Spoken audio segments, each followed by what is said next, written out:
বগুড়ার কাহালু উপজেলায় নাগর নদের তীর ঘেঁষা একটি নিরিবিলি ইটভাটায় হঠাৎ করে নেমে আসে নিরাপত্তা বাহিনীর তৎপরতা। বাইরে থেকে সাধারণ আনারস বোঝাই একটি ট্রাক, কিন্তু ভেতরে লুকানো ছিল ভয়ঙ্কর বাস্তবতা। ট্রাকটির ভেতর থেকে উদ্ধার করা হয় চাইনিজ রাইফেলের 1 লাখ গুলি এবং উচ্চ ক্ষমতা সম্পন্ন প্রায় 174 কেজি বিস্ফোরক। এটি ছিল বাংলাদেশের ইতিহাসে বড় ধরনের অস্ত্র ও গোলাবারুদ পাচারের একটি গুরুত্বপূর্ণ ইঙ্গিত।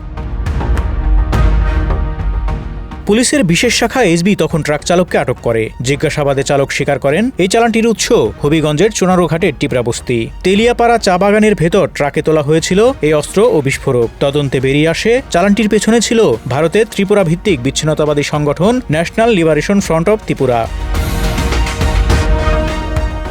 এই ঘটনার 1 বছর না যেতেই 2004 সালে চট্টগ্রামে ধরা পড়ে আরও ভয়াবহ অস্ত্রের চালান, কুখ্যাত 10 ট্রাক অস্ত্র।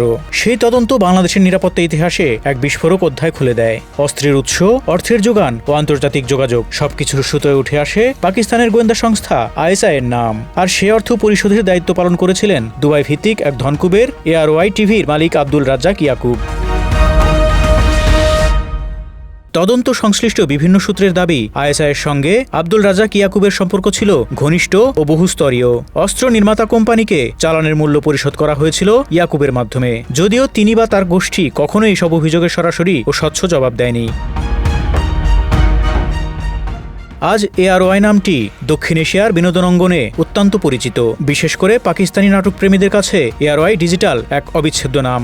বাংলাদেশেও সাম্প্রতিক বছরগুলোতে পাকিস্তানি নাটকের জনপ্রিয়তা আকাশ ছোঁয়া, কিন্তু এই ঝলমলে পর্দার আড়ালে ARY এর জন্ম ও উত্থানের ইতিহাস অনেকটাই অজানা। 1968 সালে আব্দুল রাজ্জাক ইয়াকুব দুবাইয়ে পা রাখেন কোনো ব্যবসায়িক স্বপ্ন নিয়ে নয়। তিনি এসেছিলেন একজন পাওনাদারের সঙ্গে দেখা করতে। নিজের টাকা আদায় করতেই ছিল তার উদ্দেশ্য। তখনকার দুবাই ছিল ধুলোবালির এক নির্মাণাধীন শহর, কিন্তু সেই শহরের মধ্যেই ইয়াকুব এমন এক সম্ভাবনা দেখতে পান যা তার জীবনের গতিপথ বদলে দেয়। হঠাৎ করে সিদ্ধান্ত নেন এখানেই থেকে যাবেন। পরবর্তীতে ভাইদেরও দুবাইয়ে নিয়ে আসেন।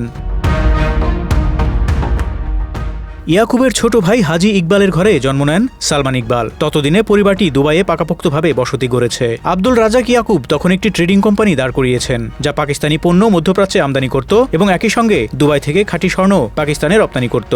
এই ব্যবসার নাম থেকেই জন্ম নেয় ARY, আব্দুল রাজ্জাক ইয়াকুবের অদ্যাক্ষর। সময় গড়ানোর সঙ্গে সঙ্গে এই পারিবারিক ব্যবসা রূপ নেয় এক বিশাল কর্পোরেট সাম্রাজ্যে।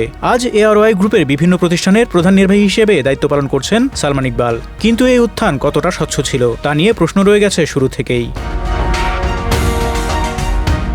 দুবাইয়ে থাকা পাকিস্তানি প্রবাসীদের আবেগকে পুঁজি করে ইয়াকুব প্রথমে আমদানি ব্যবসা গড়ে তোলেন। এরপর লক্ষ্য করেন পাকিস্তানের স্বর্ণের বিপুল চাহিদা। 1986 সালে বাজারে আনেন ARY গোল্ড 999 দুবাই, ছোট আকারের স্বর্ণবার, যা সাধারণ মানুষের মধ্যে বিশ্বাস তৈরি করে। এই বিশ্বাসই ARY এর সবচেয়ে বড় সম্পদ হয়ে ওঠে।